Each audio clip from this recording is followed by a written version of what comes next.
relativo a lo que es el tórax. Fíjense en esta imagen, hay dos imágenes, una gráfica y una que es una plática real.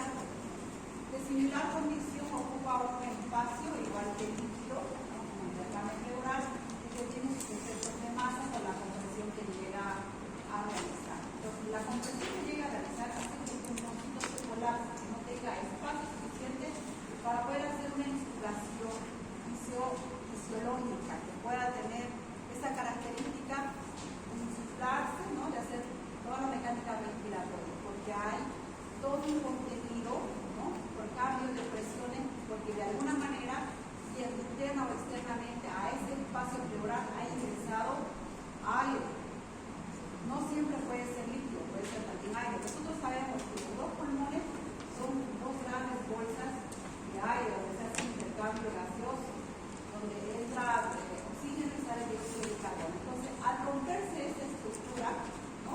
Por X causa que vamos a ver, llega, y si es que no se rompe la pared torácica, no se rompe, no hay un orificio de salida, se irá acumulando esa cantidad de aire en ese espacio virtual del espacio pleural. Entonces el pulmoncito le va a costar, pues, ¿no? Insuflarse, y ahí la falla mecánica.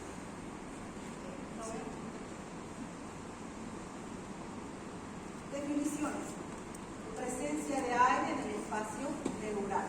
Hemos definido que el espacio pleural es el espacio, ¿no? Que queda de lo que es la pleura visceral, que está cubriendo todo lo que es el pulmón, con lo que es la pleura parietal que está rozando en la parte interna de la caja torácica.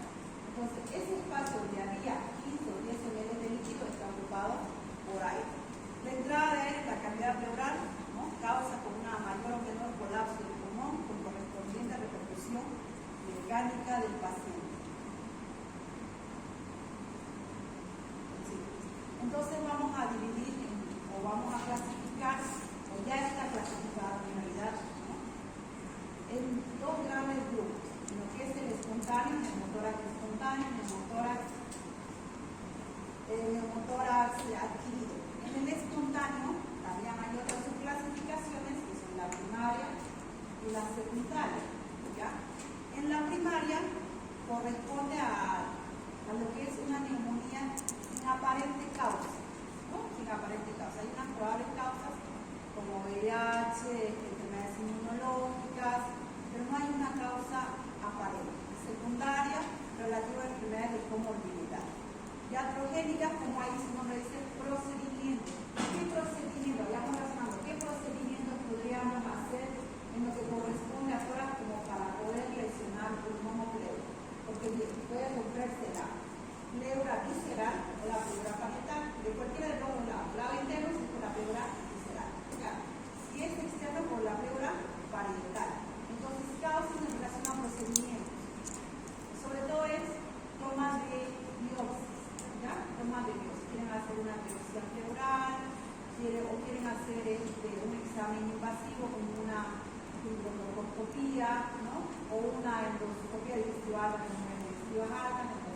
Fíjense que cualquiera de esas causas relacionadas a procedimientos podría ser que corresponde a iatrogénico, es lo que ocasiona a un personal de salud, no en la mayoría de los casos no es una forma incidental, es un accidente laboral. Invasivos corresponden sobre todo a los barotraumas. El pulmoncito, igual que cualquier otra estructura, tiene su tejido sensible a hacer un proceso, ¿no? De insuflación y lo contrario. Pero si a esas bolsas de aire que son los pulmones usted le llena mucha presión, ¿no? Empieza a insuflar, como son los pulmones, son los ventiladores, la máquina de ventilación mecánica, ¿qué va a pasar con ese tejido? ¿Se va? Pero igual que un globo, usted le infla, ¿y qué pasa? Hay ruptura. Lo único que nosotros vamos es cambiándole los nombres a nombres más técnicos. Ruptura tisular por barotrauma. Vamos a colocarlo, ¿no? Por insuflación, porque le pusieron mayor cantidad de oxígeno y el pulmón explotó, tuvo ruptura, o se rompió. No, vamos a ir modificando. Traumatismos abiertos o cerrados, ¿listo? Heridas penetrantes, ahí está la esposa que se apuñaló y le metió el cuchillo por la espalda, o la enamorada, pasa, que recibe esos pacientes, ¿no? Como decía, había un caso, todavía me acuerdo, que la señora no sé si le mató, pero hizo una agresión torácica, porque dio la foto de otra persona y era una foto de ella de que causaba un sitio de cara, ¿no? Todas esas cosas uno va sumando datos, siempre también en la historia tiene que anotar cuál fue la causa, ¿no? Porque pues, va a ver su historia, digamos, tiene la letra. ¿Por qué ha sido la causa? Porque hay un motivo, va a levantar evidencia. Entonces, las cerradas mayormente son los accidentes de tránsito, de moto, las caídas de grandes alturas, trabajadores o accidentes fortuitos. ¿Ya? Bien. Entonces, aquí les voy ampliando un poquito más, como resumen biológico. Pues espontáneo, entonces, sin ninguna causa aparente de trauma previo. ¿Ya? No han sido golpeados, no hay aparente comorbilidad, excepto en los secundarios que sí hay una enfermedad de comorbilidad, ¿no? Les dice la primaria, cuando no hay enfermedad pulmonar, ¿qué hacemos? O sea, una comorbilidad que está acompañando. No es un neumotórax que haya tenido un cáncer de pulmón, una neumonía, una tuberculosis, ¿no? Que haya hecho bullas, que haya tenido la formación de las bolsitas de aire o los emfisema, no les habla de eso. Enfermedad subyacente. Secundarias, presente enfermedad previa, sobre todo les voy a hablar de lo que son los EPOC, las enfermedades pulmonares obstructivas crónicas. Ahí vamos a mencionar una que es otra bronquitis crónica. Bronquitis crónica, perfecto. Iatrogénica se produce como consecuencia de procedimientos invasivos, ¿no? A nivel torácico, sea pulmonar, pleural, pulmonar. Y las barotraumas mayormente en lo que es la parte de la ventilación mecánica. He tenido bastante rápido. Si a un paciente con infección lo ponemos a una máquina, entonces hay que tener mucho cuidado de los volúmenes que uno va a llegar a tener. Tenemos uso de estándares de volúmenes, ¿no? Que son 500, la capacidad de vital que uno tiene. Según cada ventilación nosotros metemos 500 ml de aire atmosférico, porque eso recién se va a gastar un 21% de nuestro CO2, ¿no? El oxígeno que va a ingresar hacia nosotros. Entonces, si esa cantidad le ponemos a un paciente que ya tiene una comorbilidad, ¿no? Con un enfisema, mayor presión, entonces hay una posibilidad de poder hacer alveolar, presión alveolar. Entonces, todo ese aire va a empezar a salir al espacio virtual, ¿no? Siguiente slide. Bien. Neumotórax entonces primario, algo que hemos mencionado, sobre todo se da en personas sanas, enfermedades pulmonares conocidas, ¿no? Que probablemente haya enfermedades inmunológicas que seguramente se van a estudiar más adelante, pero sí hay datos de que se presenta mayor cantidad de personas varones y en una edad joven, en personas altas, a una incidencia que corresponde entre lo que es 20 años a 40 años, ¿no? Tiene predilección por personas altas y delgadas. Habitualmente hay una correlación con personas que tienen este hábito de fumar. No hay una comorbilidad determinada, pero sí dentro de esa incidencia la gente que llega a fumar. Ahora, resulta eso por la presencia de bullas, por la ruptura de bullas pulmonares, ocasionando la salida a lo que es la caída pleural, los famosos bleps. Si se llegan a formar, no hay una causa determinada, como les explico, pero son como esas bullas por la ruptura de paredes alveolares, ¿no? Iban haciendo espacios virtuales, digamos, espacios muertos que llegaban a formar. Entonces, estos están en relación a lo que es la pleura, por debajo de lo que es la víscera pleural, subpleural, entonces estos se van rompiendo. Siguiente slide.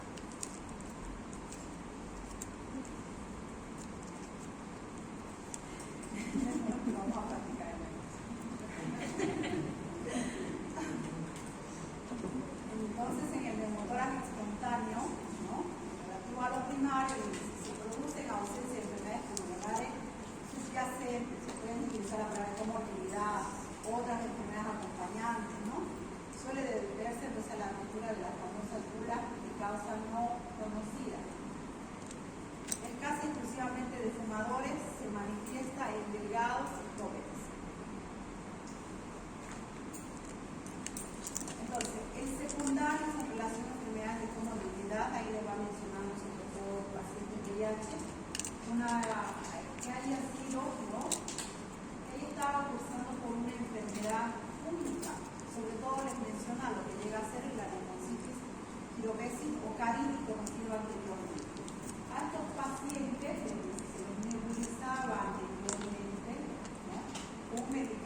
reacción alveolar y por ende de ruptura. Entonces ya casi se ha dejado de utilizar. Eso se utilizaba como una manera de prevención porque es un hongo bastante agresivo, bastante mortal, una manera de prevención. Está la tuberculosis, la enfermedad necrosis, la enfermedad necrotizante, como es el caso de los Staphylococcus, Pseudomonas, está en nuestro medio. Si nosotros empezamos a cultivar lo que son los de nuestro cuerpo, sí vamos a tener Pseudomonas. Ahora, patógenos se convierte en el momento que uno tiene inmunidad no alterada, también factores precipitantes, neumotórax catamenial. Es interesante este tipo de neumotórax, no siempre asociamos las causas, pero es relativo a que la paciente, en este caso, porque se da mujeres, ¿no?, tiene lo que es la capa endometrial inflamada, y esto se inflama de una gran forma que todas las prostaglandinas en mayor cantidad, hay una sensibilidad en los pacientes, ¿no?, que están por esto. Hay una gran producción, les dice, de prostaglandinas que afecta de una manera inflamatoria por el tipo patógeno, donde empieza a lesionar porque todo lo que es inmunológico hace sistema, ¿no?, que circula. Entonces, esto, ¿no?, afecta la parte pulmonar. ¿Por qué les dice? Que ocurre en mujeres con antecedentes de endometriosis y se produce dentro de las 48 horas a 72 horas de comienzo a la menstruación. Prostaglandinas elevadas juegan un papel importante en el proceso proinflamatorio, ¿no? Cuando hay una menstruación hay un proceso inflamatorio. Todavía a veces se usa con dolor, ¿no?, la dismenorrea, hay rosito, o si no también cuando es patológico, ¿no?, cuando hay procesos inflamatorios de causas infecciosas.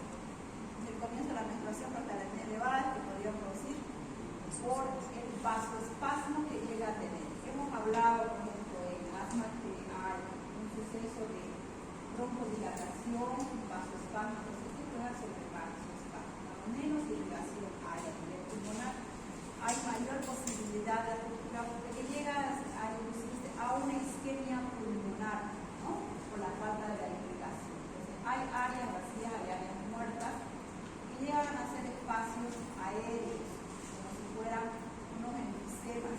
Entonces, estos al romperse van a ocasionar que llegue gran cantidad de aire hacia el espacio pleural.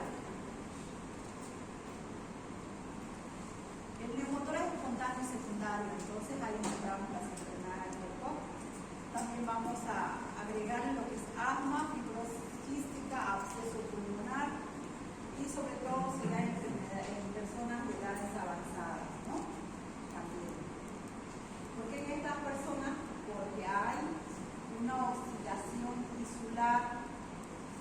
El pulmón, si usted es un paciente, tiene 98 años, últimamente todo el área europea o todos los países europeos están llegando a la edad cuaternaria, que están pasando arriba de los 70 años. Nosotros todavía por promedio estamos en la tercera edad. Entonces, la persona que tiene 98 años, el pulmón también tiene 98 años. 98 años ya es funcionado y también tiene ese deterioro de los 98 años, ¿no? Ya veces muchos tienen mayor edad, se tiene 70 y ya ha tenido comorbilidad, fibrosis pulmonar, el COVID, ha tenido el hábito de tabaquismo, entonces este pulmoncito está mucho más envejecido. Entonces, por esa es la causa de que la neumotórax también se da en personas de edad avanzada. Ahora, el adquirido de las iatrogénicas, vamos a mencionar la toracocentesis. Puede haber, por ejemplo, un derrame pleural, hemos hablado en la anterior clase, con la colocación de tubo para drenar. También podemos ocasionar, a modo de sacar de manera brusca, ¿no?, que es el paciente que empiece a insular los pulmones, queremos hacer un vaciamiento completo porque vamos a salir de nuestra guardia. No, hay procedimientos que tienen su tiempo, llevan su tiempo, evolutivo. No podemos hacer procedimientos bruscos. Al hacer un procedimiento brusco, no va a tener el pulmón suficiente tiempo para poder insuflarse, porque hagan de cuenta que ese pulmoncito no sabemos qué tiempo, a lo menos porque se hace un derrame pleural, no sabemos qué tiempo, hasta llegar al hospital, o sea, la causa, son más de 12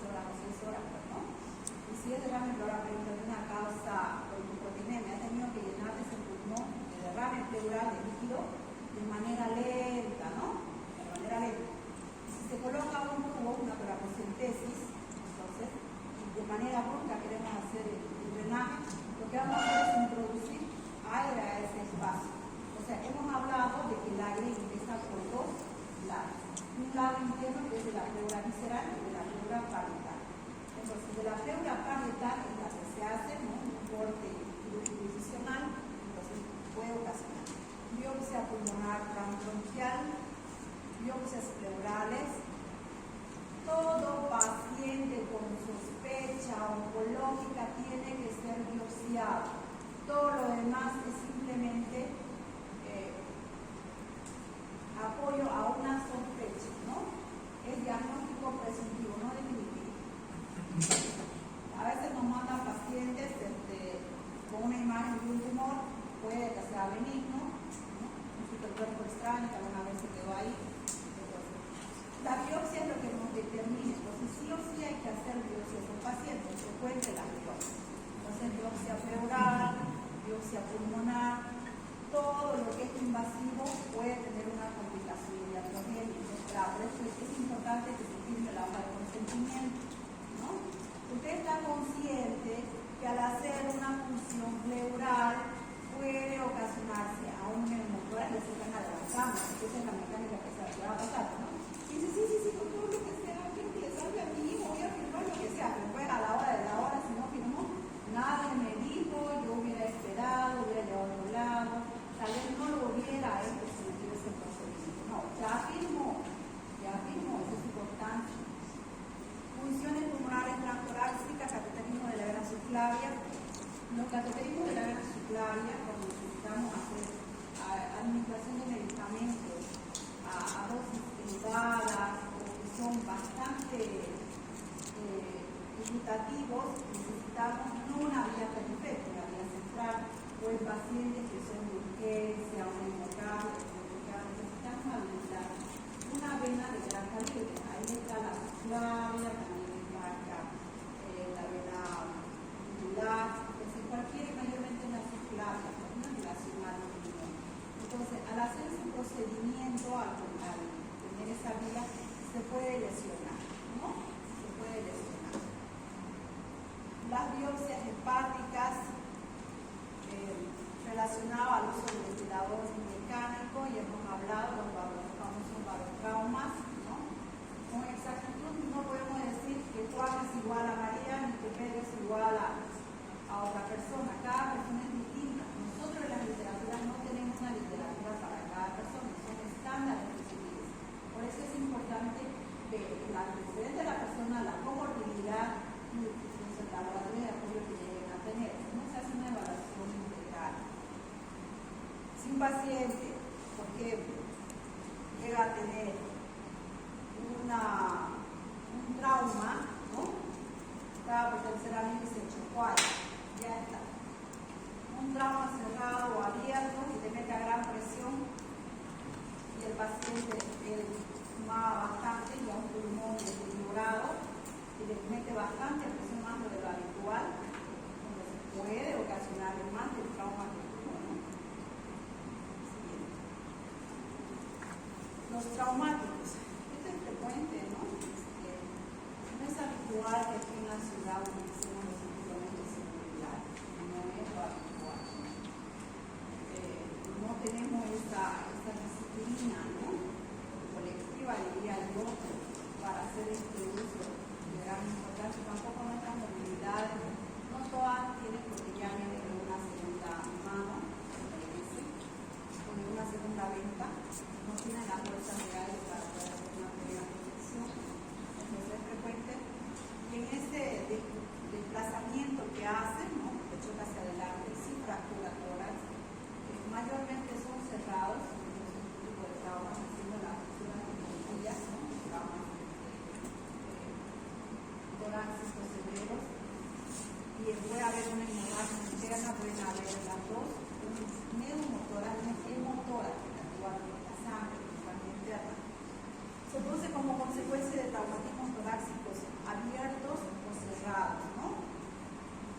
El neumotórax traumático abierto es consecuencia de una herida penetrante en el tórax. Hemos hablado, lo voy a hablar ahora mismo. Llega el aire, ¿no? Por dos vías, interna y externa. En este caso, si es un trauma abierto, entonces está con una ventana de ingreso. Entra en el tórax que se pone en comunicación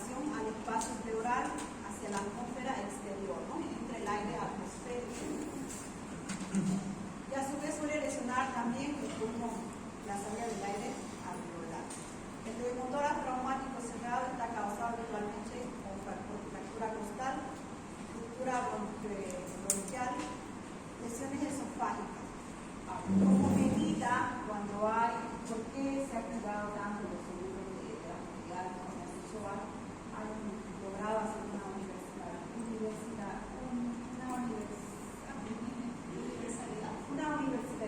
sí, de todo lo que es el seguro, de todo lo que es el seguro en relación a la parte económica, porque no todos los seguros hacían coberturas en relación a la parte económica para cubrir el costo que amerita hacer los exámenes de trauma.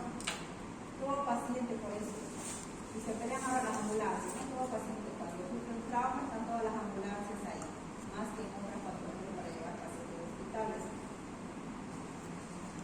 Todo paciente que sufre un trauma, entonces, tiene que ser evaluado durante dependiendo del trauma que ha sufrido, mínimo durante las 12, 24 a 48 horas. Dentro de eso le hacen todo un rastreo, ¿cierto? Exámenes, tomografías, radiografías y sobre todo le hacen todo un escaneo, de acuerdo al centro que le lleve. Y a veces los centros dan un porcentaje a las ambulancias, porque saben que el seguro le va a dar un porcentaje por haber hecho una cobertura. Y una vez que termine el seguro, vaya a ser San Juan, vaya a ser al japonés, al Bajío, al plan 3000, ¿cierto? Porque ya terminó la cantidad de cobertura económica que tiene que ser.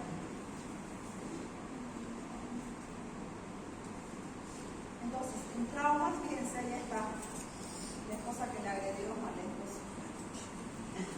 Se produce ese trauma torácico abierto cerrado, el abierto entonces como consecuencia de heridas penetrantes, armas blancas, armas de fuego, pone comunicación en el espacio pleural con el espacio exterior.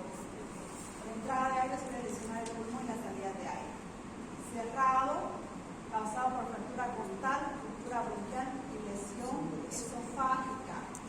¿Cuál es la causa de neumotórax cerrado? Está puntual ahí, ¿ya? Todavía en abierto, fíjense, hay muchos puntos, en cerrado les dice. Fractura costal, ruptura bronquial y lesión esofágica. La fisiopatología les menciona más todo lo que es el procedimiento de ingreso, más que hablarle del área muscular, celular, a diferencia de lo que ya hemos visto.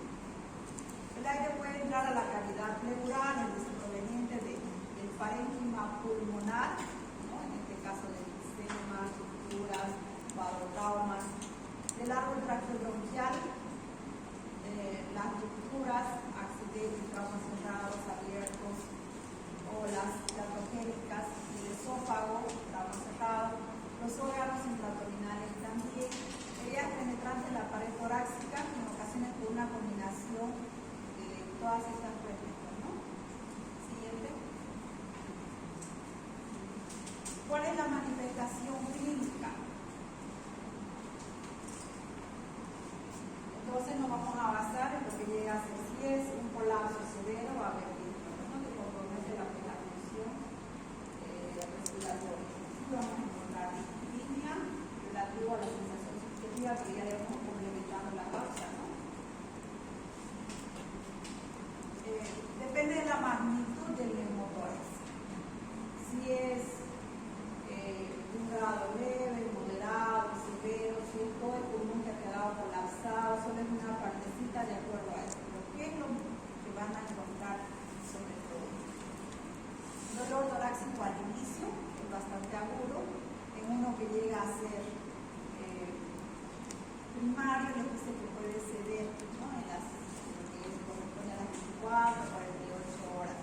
Ahora, otro tipo de manifestaciones, de acuerdo a la severidad, disnea, ¿no? Tendría que estar la frecuencia respiratoria aumentada o disminuida. Aumentada. Otros síntomas un poco menos frecuentes, tos, o la famosa tos seca, tos improductiva, no hay secreción turbulenta de ningún tipo. Síncope, por la severidad, sabemos que la cabecita funciona como oxígeno, ¿no? Cuando es un ambiente demasiado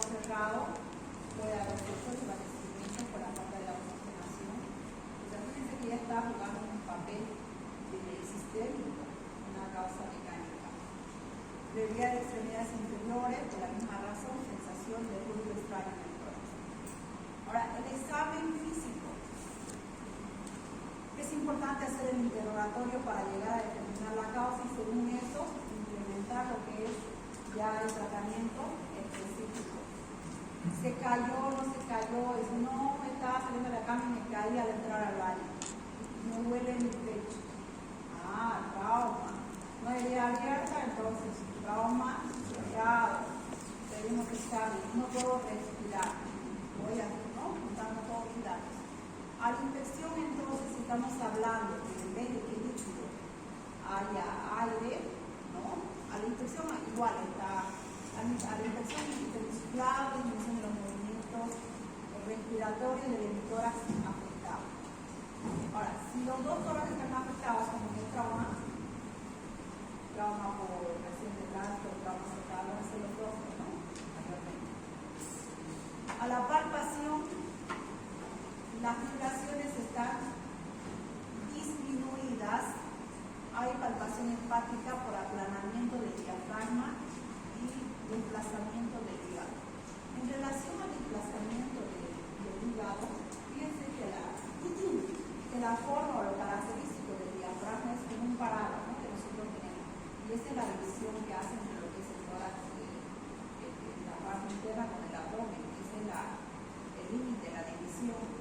Tiene una forma como si fuera convexo para arriba y cóncavo para abajo, para poder tener todo lo que es la estructura de la cavidad abdominal.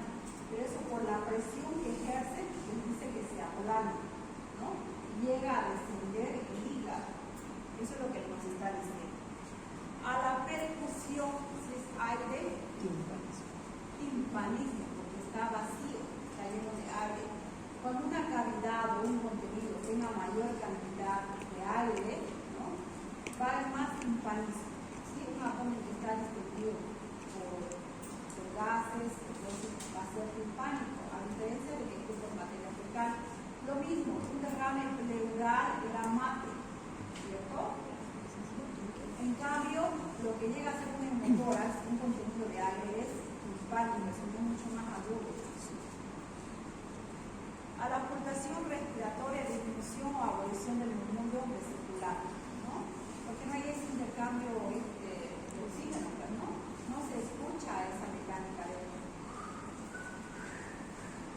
el sonido que uno hace es el murmullo vesicular que uno tiene que escuchar en los pulmones. Entonces, ponen el estetoscopio alto y van a escuchar eso, ¿no? Entonces, hagan la práctica del estetoscopio y van a pasar por su manito una y otra vez. Eso se asemeja al murmullo vesicular. Entonces, eso no va a haber porque no hay tejido pulmonar en ese espacio. No va a haber. Ocultación cardíaca, por hacer una mecánica de compensación, va a haber taquicardia. Ahora, el neumotórax de atención debe sospecharse la presencia de taquicardia arriba de 135 latidos por minuto, hipotensión y ciánosis. Neumotórax de atención, sobre todo, es cuando todo el pulmón está colapsado, ¿ya? De mucha presión, porque la vía de entrada sigue abierta, no se ha sellado. A mayor presión, mayor colapso, ¿no? Y mayor circulación de lo que es el tórax afectado. Exámenes complementarios. Entonces, ahí vamos a tener, estos no son los principales, pero nos ayuda gasometría arterial. Todo paciente que tiene una dificultad respiratoria va a tener repercusión sobre presión de oxígeno, dióxido de carbono. Pues habla ahí de que hay una hipocarmia. ¿Qué será la hipocarmia? ¿Por qué encuentro hipocarmia? ¿Cómo es la respiración de un paciente que tiene una hipocarmia? ¿Qué es lo que estoy sacando más?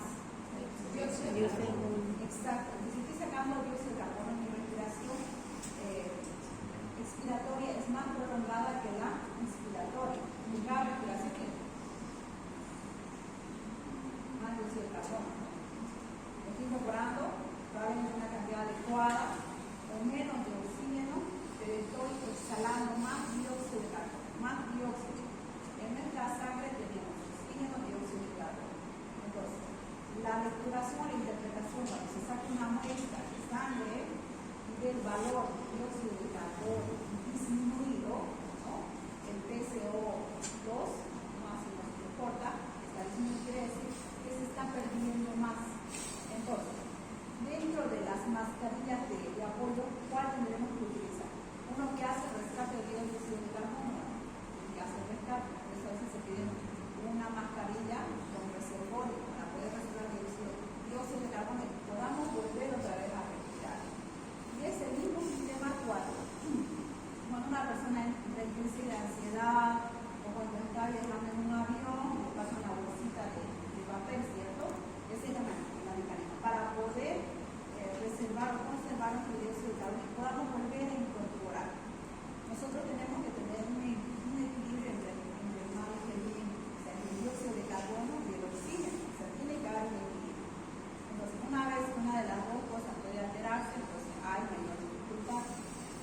básico, el alcalino.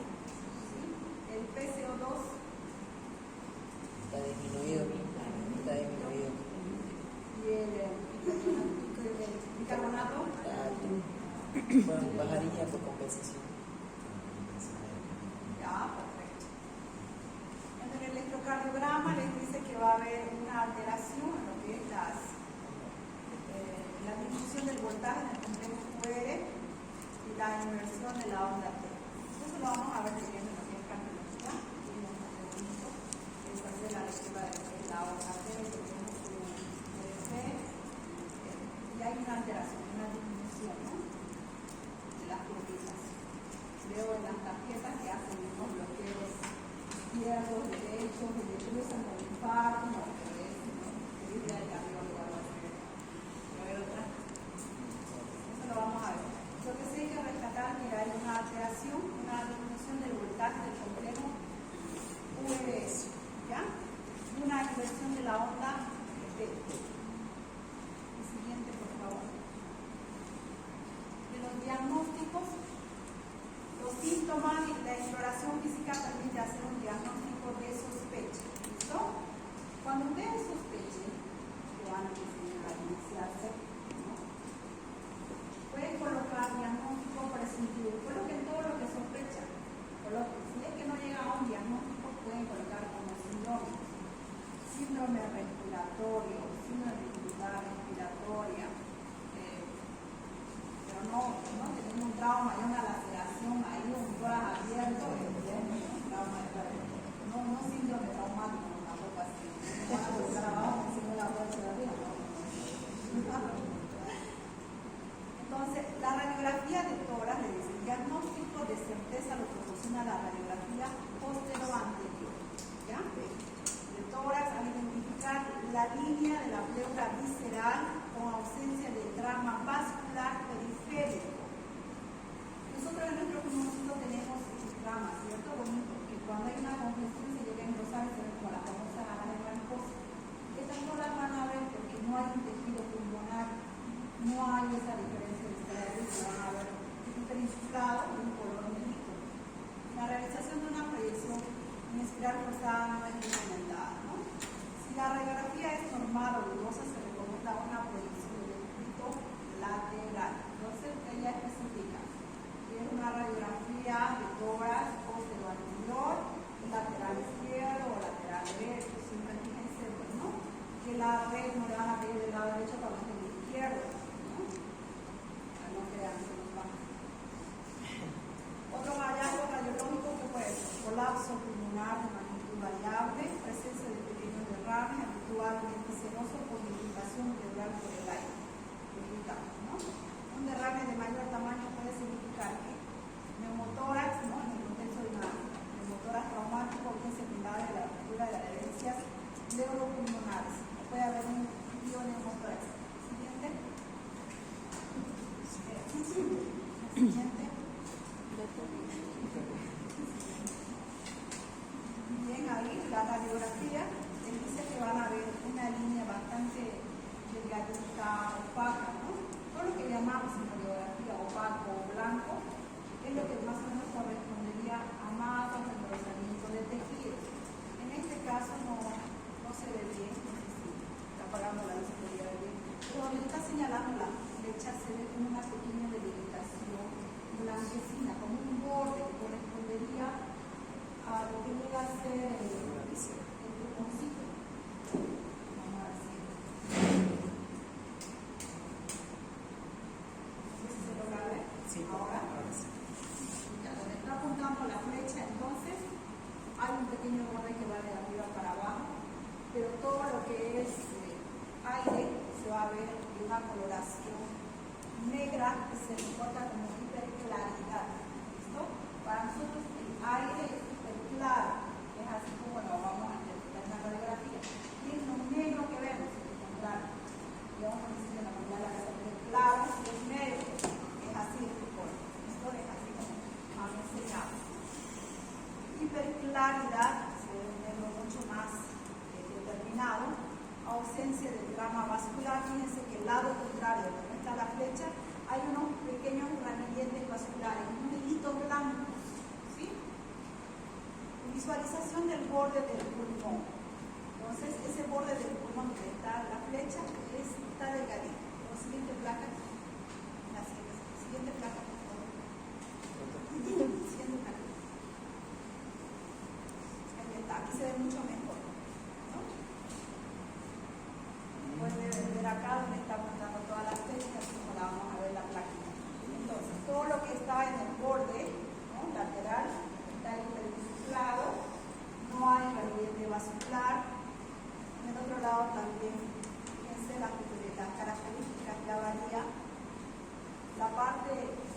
está alrededor del pulmón, entonces va a cambiar a una coloración que sea más oscura, más oscura.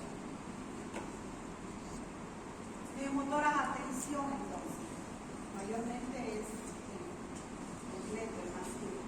Desplazamiento del mediastino hacia el lado contralateral, depresión ipsilateral del diafragma, aplanado o incluso inversión de la curva. Desplazamiento del mediastino. ¿Qué órganos tenemos del mediastino? Corazón, los vasos grandes. Exacto. Entonces vamos a ver que está hacia un lado, ¿no? Del lado contrario, porque esa presión, esa cantidad de aire que también se toma en espacio, está aplastando, está presionando para que se vaya para el otro lado. El neumotórax parcial se produce cuando hay una adherencia entre pleuras parietal y visceral, se impide un colapso homogéneo. En relación a lo que es uno de tensión, uno parcial, el parcial es escaso, ¿listo? No cubre todo lo que es uno, no hay un colapso total.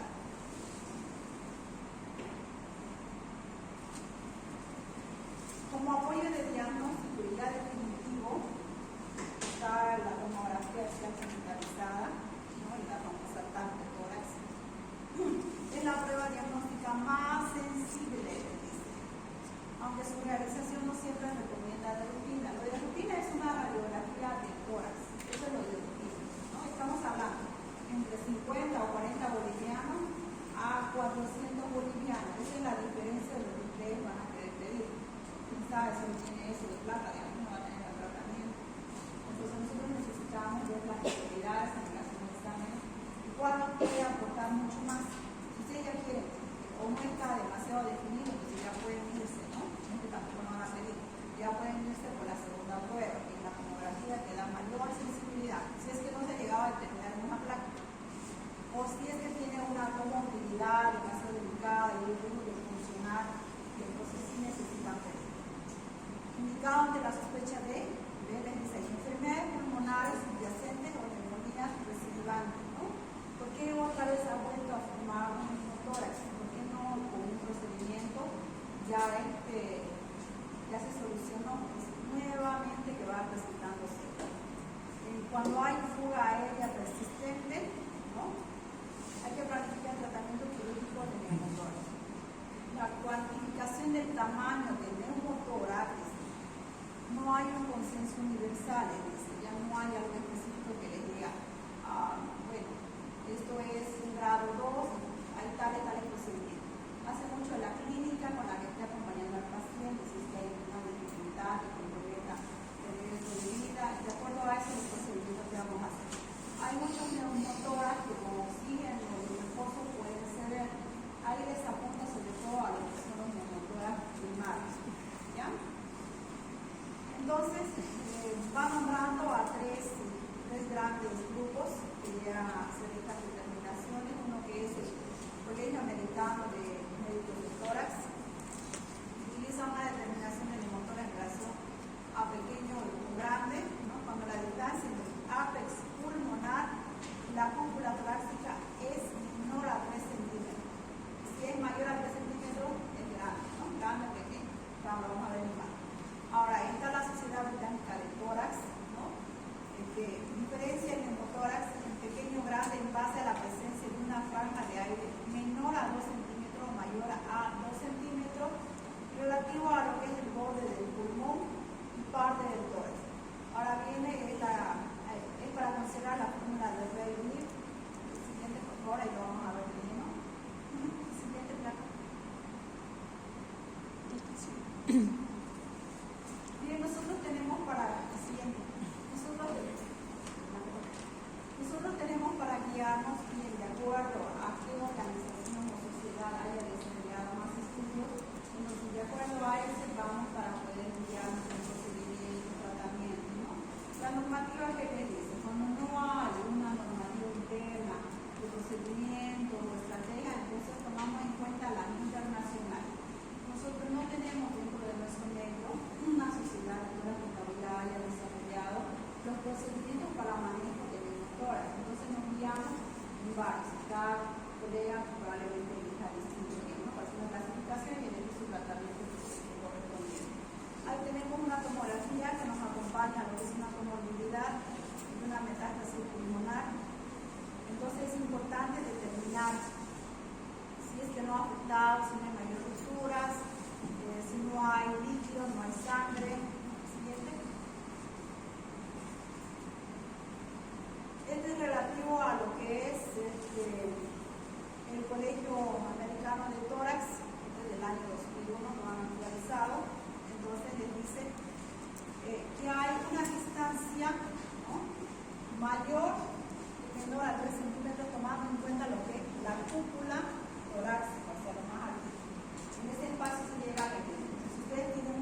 derrame pleural grande, pequeño, menos de 2 centímetros, tomando la parte lateral. Siguiente. La siguiente página. Ahora aquí están los criterios de la y la de REA. La de REA es la más práctica porque toma en cuenta 3 áreas de medida. Uno que es a nivel de la cúpula, otro que es a la mitad de las paredes pleurales y la otra un poquito más inferior. Entonces, la medida de A más B más C dividido, les dice, ¿no? Les hace una pequeña división. Esta estándar de división, entonces, distancia que corresponde a la distancia interpleural media, centímetros, corresponde al tamaño del biomotor. Y ahí al lado está la escala que te llega a determinar el índice. Y ya es una más profundidad, que dice 15%, les dice solo quimioterapia y reposo en domicilio. Mayor a un 50%, procedimientos invasivos. Siguiente. Ahora, en relación a primer, segundo, tercer grado, el primer grado no abarca todo lo que es las membranas pleurales, el primer grado, la separación apical del borde pulmonar sin despegamiento completo de la pleura. Solo es una partecita lo que es el neumotórax, ¿no? El primer grado. En cambio, ya en el segundo y tercer, en la segunda imagen, la tercera imagen que corresponde a un grado 2, ya hay todo un desprendimiento de lo que son las pleuras viscerales. No es una incompleta y es total. Y la grado 3 es un colapso masivo. Entonces, neumonía grado 3, ¿no? Según criterios del colegio americano, pero del colegio americano correspondería, o sea, ya vamos a ver haciendo su especificación, nombre, apellido, ¿no? Primero, segundo. Grado 1, ¿no? Pequeño o grande. El siguiente. Parcial, completa y total. La parcial, cuando no hay una separación total de lo que son las pleuras, tanto parietal y visceral. La completa corresponde a tener pleuras separadas en su totalidad. Y la total, propiamente dicha, es un colapso masivo. Siguiente. Tratamiento. ¿Cuál es el objetivo del tratamiento? Porque hemos hablado de que no hay algo muy específico, ¿no? Corresponde hacer una evaluación de antecedentes, de determinar si hay falla mecánica. Entonces, vamos nosotros guiándonos en relación a qué es lo que queremos lograr hacer. Expansión pulmonar, es lo que nos interesa, si está colapsado. Prevención de las recurrencias. La elección del tratamiento inicial va a depender del tamaño del neumotórax, ¿no? Si es un grado 1, yo le indicaré un tubo, no, va a tener que hacer reposo simplemente y aporte de oxígeno. A un masivo, lo mandaré a la casa, no, ahí sí que tengo que colocar un drenaje, ¿no? Sí. Entonces, el tamaño involucra el tipo de terapéutica que se va a elegir. Situación clínica del paciente y la existencia de enfermedades pulmonares subyacentes. El siguiente. La siguiente placa, por favor. Dentro del tratamiento, entonces, está la expansión pulmonar, que corresponde a hacer reposo, ¿no? Cuando una persona camina, cuando una persona está haciendo una actividad física, también hay mayor gasto respiratorio, hay mayor oxigenación, entonces no queremos que mediante ese movimiento aumente ese neumotórax. Entonces el reposo es importante, el aporte de oxígeno, eso favorece a que haya absorción del aire intracelular. ¿Sí? Eso está indicado cuando, o la pregunta va, ¿no? ¿Qué se indica en un neumotórax primario y secundario que tenga una característica de neumotórax pequeño? Entonces ya me dirán, reposo de oxigenoterapia. ¿Sí? Evacuación del aire intrapleural, insucción o aspiración continua. En lo que corresponde a un neumotórax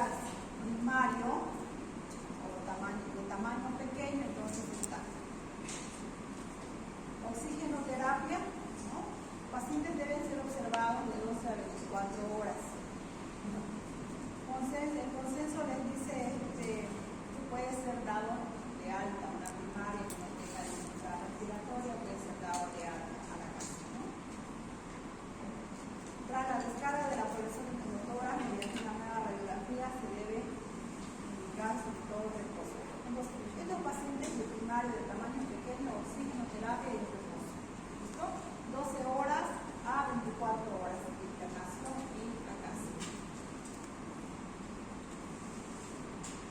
De tamaño pequeño en una secundaria, entonces aplicar la separación entre la pleura visceral y la pared torácica.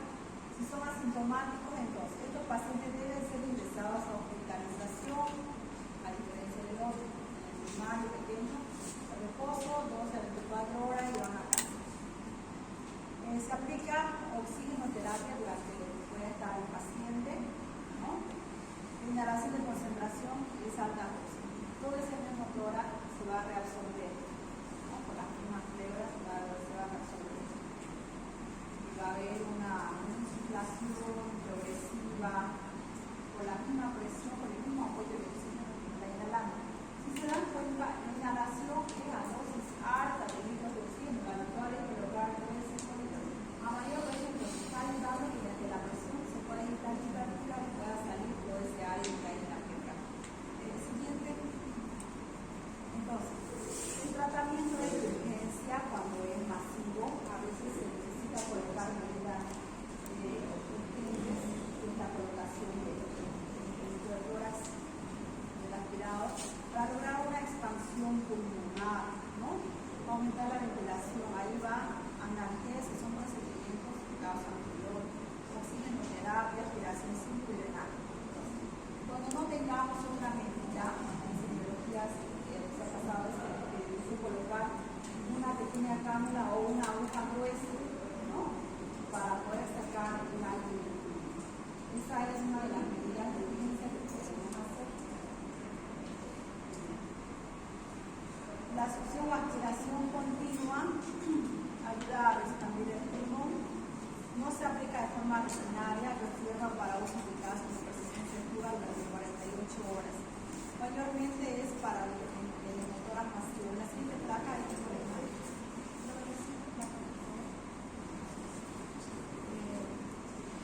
primario mayor, un motor mayor, se considera arriba de un 15% de acuerdo al criterio del aire real. Un sistema de drenaje bajo agua está indicado cuando la aspiración simple no ha hecho efecto, ¿no? En el motor espontáneo secundario es que aquellos con emisoras pequeñas. Ahora, bien lo que es el drenaje de agua, lo que son los masivos secundarios, está en relación a poder hacer un drenaje del aire que se pase. La siguiente placa. De la siguiente.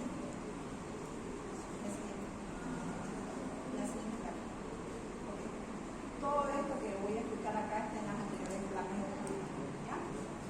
Este es el famoso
agua. No puede hacerse 2 series de agua, porque ya sabemos que la primera no ha habido respuesta, ¿no?